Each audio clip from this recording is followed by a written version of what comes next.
Johnny letter निहारता रहा। ऊपर मेरा नाम और नीचे असिस्टेंट प्रोफेसर लिखा हुआ था। खुद के होने का नया एहसास था। इससे पहले ऐसे तब हुआ इससे पहले ऐसा तब हुआ था जब जीआरएफ क्वालिफाई किया था।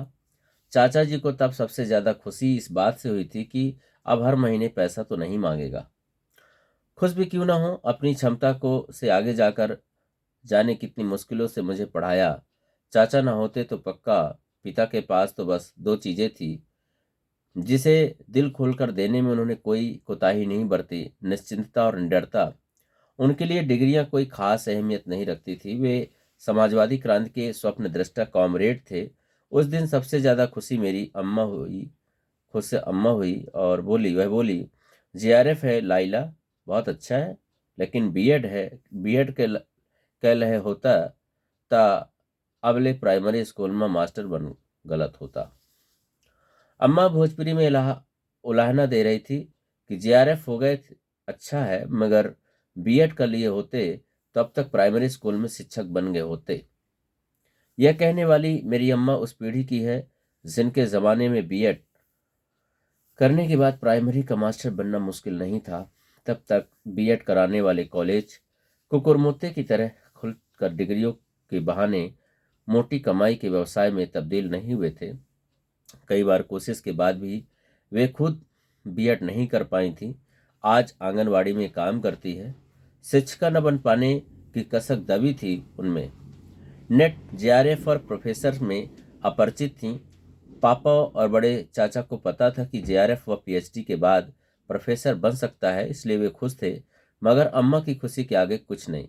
अम्मा शिक्षिका न बन सकी, मगर अपने अधूरे ख्वाबों के साथ हमें गढ़ा था और उनका बेटा आज प्रोफेसर बन गया। इसी दरमियान जॉइनिंग लेटर पर एक बूंद गिर पड़ी। टप। मैं सिहर उठा, खुद को संभाला, उस बूंद को पोंछा और आगे चल पड़ा।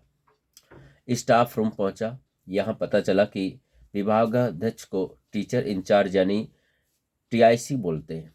TIC doctor Suresh Saxena sir interview board में थे, इसलिए मैं उन्हें और वे मुझे पहचान गए। मुझे देखते ही वो आशीर्वाद की मुद्रा में आ चुके थे। इधर मैं भी इलाहाबादी सामंती संस्कारों के बोझ में जरा सा झुका क्या कि वे तपाक से आशीर्वाद दे बैठे। हमें भारी गलतफहमी थी कि सामंतवाद इलाहाबाद, बनारस, पटना जैसे छोटे शहरों तक ही सांस लेता होगा। पढ़े लिखे लोग भी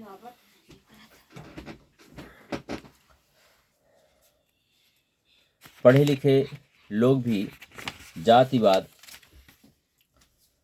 क्षेत्रवाद, सामंतवाद, पितृसत्ता जैसे संस्कारों से कहाँ उबर पाते हैं।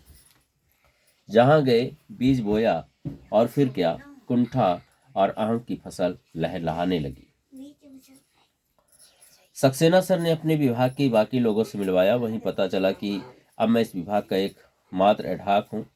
मुझसे पहले जो दो लोग एडहॉक थे वे पिछले महीने यहीं परमानेंट हो गए। सक्सेना सर बोले, लक्ष्मण जी जो एक बार यहाँ आ गया समझो यहीं का होकर रह गया। मुझे भरोसा है कि अब परमानेंट होने का अगला नंबर आपका है। यह सुनकर मन के भीतर उम्मीद की तहें और गहरी हो चली। हम दरअसल उम्मीदों की पोली जमीन पर स्वप्न पालने वाले लोग हैं तो है। सक्सेना सर ने जिनसे मिलवाया उन्हीं में से एक थे डॉक्टर जितेंद्र सिंह। मेरे नमस्ते के जवाब में मुस्कुराते हुए जितेंद्र सर ने हाथ मिलाया। वे आशीर्वाद वाली मुद्रा में नहीं आए। सहज होते हुए मैंने कहा, धन्यवाद सर।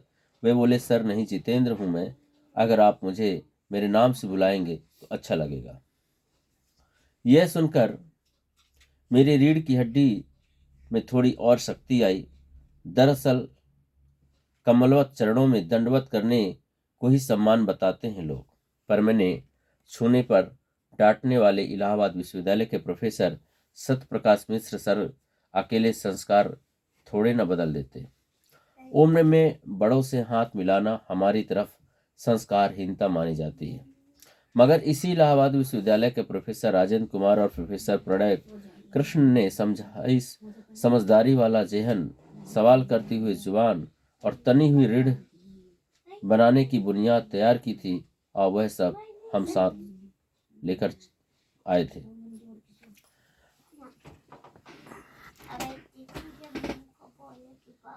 जितेंद्र सर और सबीना माँ मुझसे पहले हिंदी डिपार्टमेंट के एडहॉक थे। क्रमशः पता चला कि टाइम टेबल कॉलेज और डिपार्टमेंट के अधिकांश कागजी काम एडहॉक ही करते हैं। एडहॉक प्रोफेसर बस एक काम नहीं कर सकते, और वह है दस्तखत। मैं और मोहम्मद साकिर अब कागजों के साथ और जुड़ने लगे। सक्सेना सर ने टाइम टेबल दिया, और यह लम्हा एक नए प्रोफेसर के लिए बहुत बड़ा होता है। इतनी खुशी इसके पहले तब हुई थी जब इलाहाबाद विश्वविद्यालय में एमए का टॉपर बना था। Gold medalist of the batch MA की मार्कशीट अपने हिंदी विभाग के वरिष्ठ क्लर्क के हाथों से ली। उसके हाथों में मार्कशीट लेते हुए जो महसूस हुआ, कुछ वैसा ही आज अपने सक्सेना सर के हाथों से टाइम टेबल लेते हुए महसूस हुआ।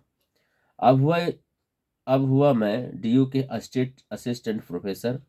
अब बस क्लास लेने का इंतजार, मगर यह आज नहीं कल होने वाला था, यानी पढ़ाना कल से था।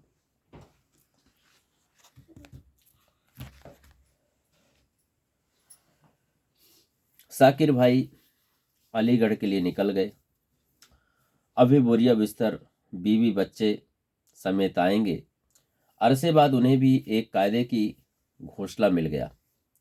मैं कॉलेज से लौटते हुए कैंपस गया। रघुदा लाइब्रेरी से निकलकर चाय पिलाने लाए और सिगरेट जलाते हुए पूछे, और सुनाओ एडहॉक प्रोफेसर लक्ष्मण, कैसा रहा कॉलेज का पहला दिन?